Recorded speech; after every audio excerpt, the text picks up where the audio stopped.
Chill House Mix. Chill House Mix.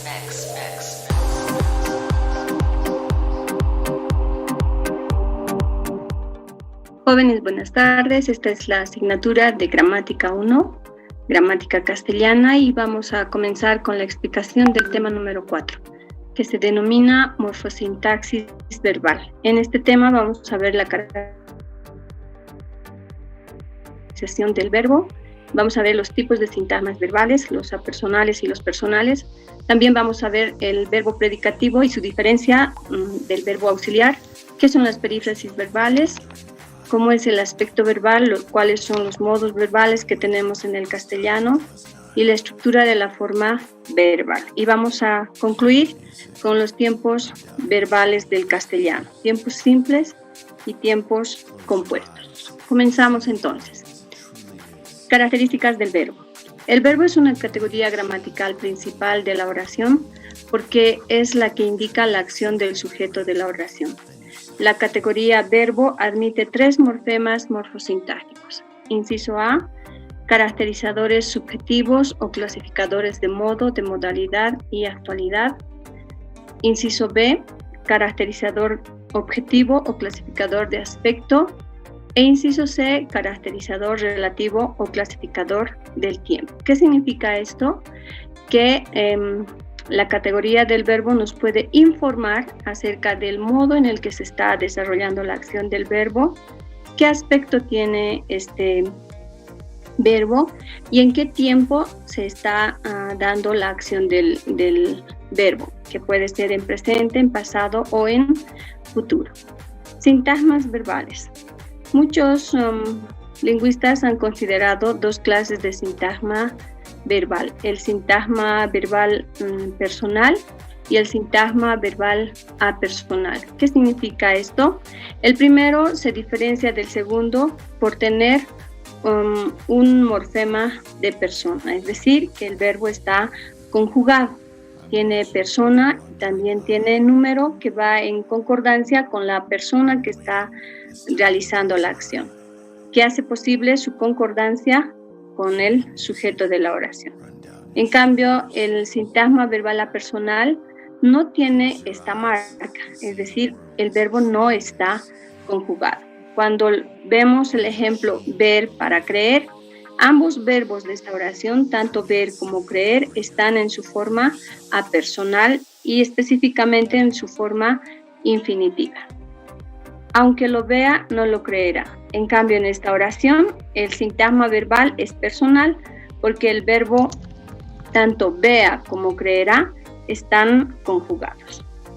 Sintagmas verbales apersonales. Según Mendoza, en castellano se conocen 3 clases de sintagmas verbales apersonales. El sintagma verbal de infinitivo, el sintagma verbal de gerundio y el sintagma verbal de participio. Los de infinitivos son los que terminan en las formas ar, ir, como caminar, comer, reír. Y por lo general en una oración, por tanto, pueden funcionar como sujeto y también como complemento. En cambio, el sintagma verbal de gerundio son las formas que terminan en ando, endo. En el ejemplo tenemos trabajando en el mismo lugar, donde trabajando sería el sintagma verbal de gerundio. Estos verbos en la oración pueden asumir también una función sintáctica y es la de adverbio. Sintagma verbal de participio. Los sintagmas verbales de participio son aquellos que terminan en ado, ido, si estos son verbos regulares, pero si son irregulares tienen otras formas de terminación, como por ejemplo el verbo morir, que no termina ni en ido ni en ado, sino en otra forma, como muerto, ¿no? Y en las oraciones pueden asumir la función de adjetivo. Sintagmas verbales personales. Como ya dijimos, hacen referencia a un verbo que tiene marca verbal de persona, de tiempo, de aspecto, de modo, además de la presencia de complementos y modificadores adverbiales. En el ejemplo, ella cocinaba pollo en la tarde, por ejemplo, cocinaba es el verbo de la oración y está en modo indicativo, tiempo pasado, y su aspecto es un aspecto imperfectivo, ¿no? Entonces es un verbo apersonal. Verbo predicativo y verbo auxiliar. El verbo predicativo hace referencia a una acción concreta y expresa un significado completo. En el ejemplo, el niño camina distraído, el verbo camina no necesita de ningún otro elemento para su significado. Sin embargo, Potier indica que todo verbo incidente de otro verbo es un verbo auxiliar, es decir, una relación de modificación de un verbo a otro verbo. Este sería un criterio semántico.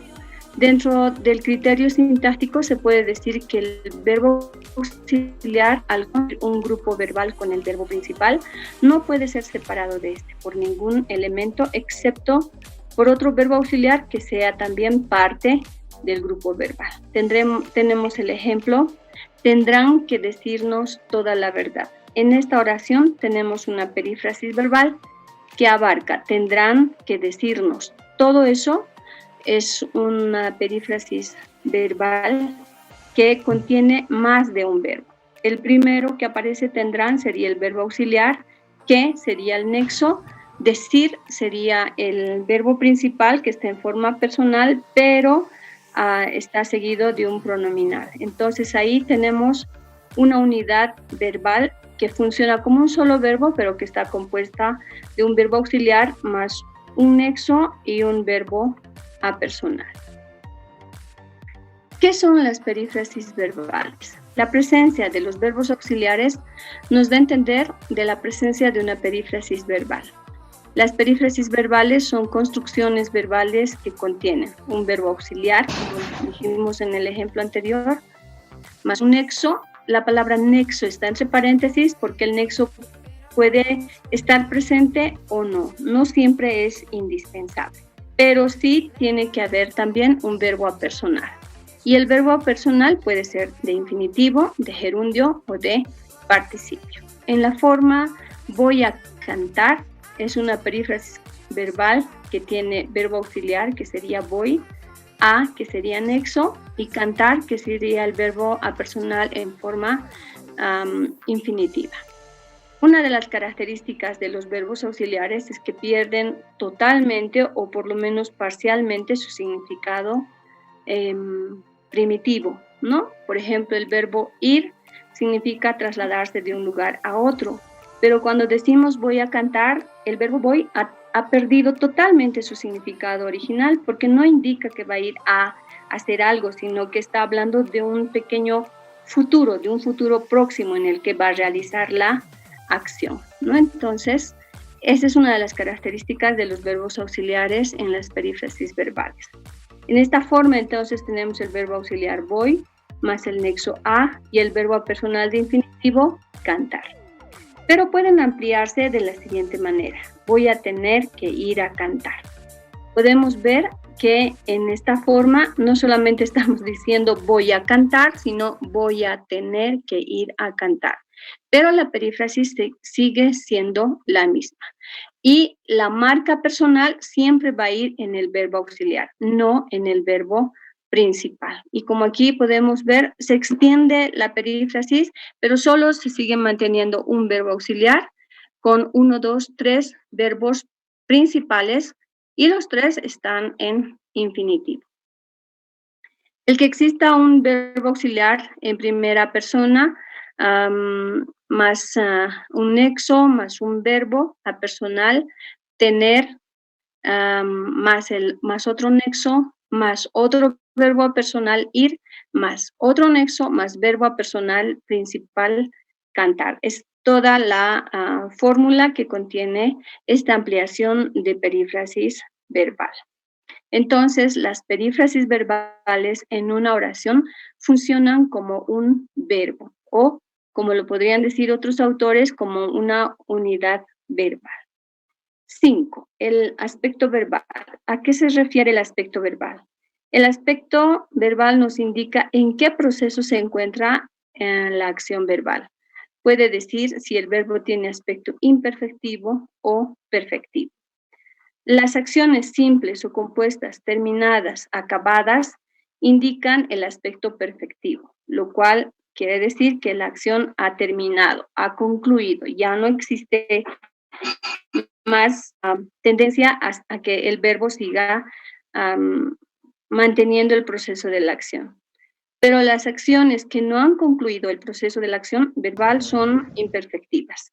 Hemos comido poco. En este ejemplo, el aspecto del verbo compuesto hemos comido es un aspecto perfectivo porque indica que la acción ha terminado. En cambio, si decimos ayer María comía una manzana, el verbo comía no indica que la acción ha terminado ni en qué momento ha terminado. Por tanto, comía es un verbo que tiene aspecto imperfectivo. Modos verbales. Los modos en castellano son dos, el modo indicativo y el modo subjuntivo. En la gramática tradicional, algunos autores indican también el modo imperativo. Sin embargo, en la gramática estructural, los autores dejan de lado este tercer modo y nos quedamos con el modo indicativo y el modo subjuntivo. El modo indicativo señala acciones y tiempos reales. En cambio, el modo subjuntivo señala acciones y tiempos subjetivos, posibles, pero no reales. En el ejemplo, Juan compró una computadora o comprará una computadora, nos está indicando que el sujeto Juan va a realizar de manera real una acción. En cambio, si decimos, ojalá Juan haya comprado una computadora, es un deseo, es una posible acción hecha, no es algo real. Por tanto, ojalá Juan haya comprado una computadora está en modo subjuntivo, ¿no? Entonces, esa es la diferencia entre el modo indicativo y el modo subjuntivo. La estructura de la forma verbal. En la forma verbal se puede apreciar mucha información. La estructura verbal está compuesta por morfemas que indican o sirven de soporte de la sustancia predicativa. Podemos mencionar el verbo hablar. Este verbo tiene dos elementos, una raíz verbal, que sería habl, y su forma desinencial, que sería ar, que me indica que el verbo está en infinitivo. En castellano tenemos tres formas de verbos en infinitivo. La primera conjugación, que serían los verbos que terminan en ar. Segunda conjugación, verbos que terminan en er. Y tercera conjugación, verbos que terminan en ir. Ahora, además de esta raíz verbal, los verbos también tienen morfemas constitutivos, que nos hablan de todos los aspectos que podemos ver en un verbo. Cuando decimos hablábamos, en esta conjunción de verbo, yo puedo entender que está hablando la primera persona plural, se está hablando en pasado, se está hablando en modo indicativo y en un modo imperfectivo. Toda esa información la vemos en el sufijo habamos, ¿no? Y bueno, se pueden describir de la siguiente manera. Inciso A, vocal temática. La vocal temática hace referencia a la terminación del verbo en infinitivo.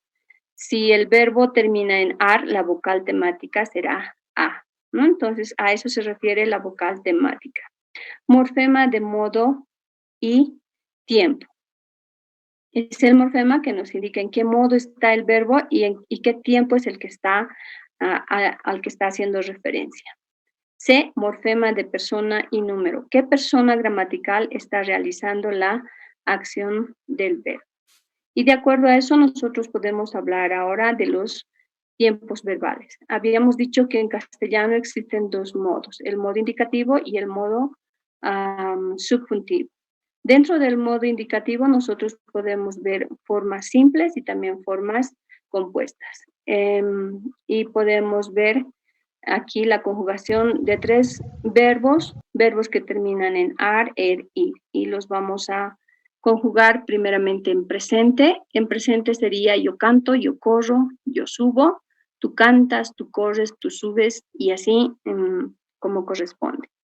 También tenemos el pretérito imperfecto. Pretérito hace referencia al pasado.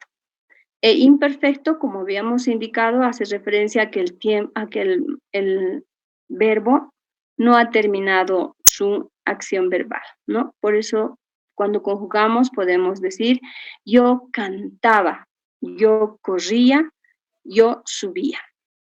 Tú cantabas, tú corrías, tú subías, ¿no? En el que el tiempo no indica que haya sido concluido. Pretérito perfecto simple. Yo canté, yo corrí, yo subí. Cuando hablamos de este tiempo, también estamos hablando del pasado. También podemos mencionar el futuro simple. Yo cantaré, yo correré, yo subiré y así con todas las demás personas gramaticales. Tenemos también el condicional simple. Yo cantaría, yo correría, yo subiría. El condicional indica una acción antes de hacer la acción verbal principal. Luego tenemos los tiempos compuestos. ¿A qué se refieren los tiempos compuestos? Se refiere a que los verbos necesitan de un verbo auxiliar y en este caso siempre es el verbo haber en sus distintas formas.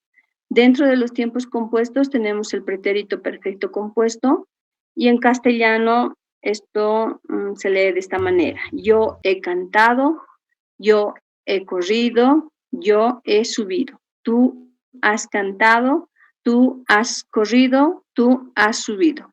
Como podemos ver, dependiendo de la persona gramatical que esté conjugando el verbo, las desinencias o las terminaciones del verbo varían. Cuando es primera persona, la forma sería ado, aunque en los tiempos compuestos lo que varía es el verbo auxiliar más que el verbo principal. Y decimos has, a, hemos, han, ¿no? Luego tenemos el pretérito pluscuamperfecto, también un tiempo compuesto, y la conjugación sería yo había cantado, tú habías cantado, él, ella había cantado, nosotros habíamos cantado, ustedes habían cantado, ellos, ellas habían cantado, y de la misma forma dependiendo si termina el verbo en er o en ar. Y como podemos apreciar, también en esta forma verbal existe la presencia del verbo auxiliar, pero con distinta forma. Había cantado, habías cantado, había cantado. Luego tenemos el pretérito anterior, que no es muy usual en castellano, en el castellano actual, pero tiene sus formas. Y podemos decir, yo hube cantado, tú hubiste cantado, él hubo cantado, nosotros hubimos cantado, ustedes hubieron cantado, ellos, ellas hubieron cantado. De todas estas formas, la que más se usa sería la tercera singular, que sería él, ella, hubo cantado, ¿no? Tenemos también el futuro compuesto. Yo habré cantado, yo habré corrido, yo habré subido, tú habrás cantado, ¿no? Entonces tenemos aquí la forma del futuro compuesto. Y también podemos apreciar el condicional compuesto. Yo habría cantado, tú habrías cantado, él habría cantado, nosotros habríamos cantado, ustedes habrían cantado, ellos habrían cantado. Todos estos tiempos simples y compuestos pertenecen al modo indicativo. Ahora vamos a pasar a los tiempos del modo subjuntivo. Igual que en el modo indicativo, también tenemos un presente del modo subjuntivo, pero la conjugación es diferente. Tenemos en primera persona el verbo cantar, sería yo cante, tú cantes, él cante, nosotros cantemos, ustedes canten, ellos canten. Si el verbo termina en er o en ir, la conjugación sería yo corra, yo suba, tú corras, tú subas. Si lo vemos así de forma directa, no es muy no es muy cercano o muy conocido escuchar este tipo de conjugación, pero en la forma de hablar nosotros lo utilizamos con algunos nexos. Por ejemplo, ojalá cante bien, ojalá cantes rápido, ¿no es cierto? De esa forma es más fácil apreciar el verbo en subjuntivo. También tenemos el presente imperfecto del modo subjuntivo o el imperfecto. Y sería yo cantara o cantase, tú cantaras o cantases, él, ella cantara, cantase. El pretérito perfecto del subjuntivo sería yo haya cantado, tú hayas cantado, él, ella haya cantado, nosotros hayamos cantado, ustedes hayan cantado, ellos, ellas hayan cantado. Ahí hay un pequeño error de escritura, sería ustedes hayan cantado. En el castellano boliviano, esta forma del pretérito perfecto del modo subjuntivo, muchas veces, más bien yo diría, por lo general, las personas cambian esta forma de conjugación y en vez de decir yo haya cantado, la gente dice yo haya cantado, tú hayas cantado, lo cual no es correcto. La forma correcta es decir yo haya cantado, tú hayas cantado. También tenemos el pretérito pluscuamperfecto. Yo hubiera o hubiese cantado. Tú hubieras o hubieses cantado. Él hubiera o hubiese cantado. Nosotros hubiéramos cantado. Ustedes hubieran o hubiesen cantado. Ellos hubieran o hubiesen cantado. También tenemos el futuro simple, que no es muy usual en el castellano actual. Yo cantare, tú cantares, él cantare, nosotros cantaremos, ustedes cantaren, ellos, ellas cantaren. Y el futuro compuesto que definitivamente no se utiliza en castellano, en el castellano actual. Yo hubiere cantado, tú hubieres cantado, él, ella hubiere cantado, nosotros hubiéramos cantado, ustedes hubieren cantado, ellos, ellas hubieren cantado.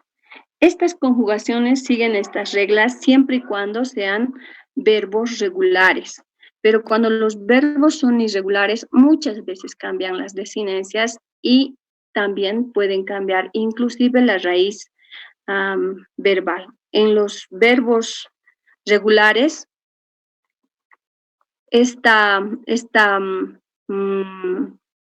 las raíces verbales no varían, no cambian, pero cuando el verbo es irregular, las desinencias pueden cambiar e inclusive también puede cambiar la raíz verbal. Si hablamos, por ejemplo, del verbo ser o estar, ser o estar, yo soy, tú eres, él es, nosotros somos, ¿no es cierto? En este caso, este verbo cambia aún desde la raíz verbal.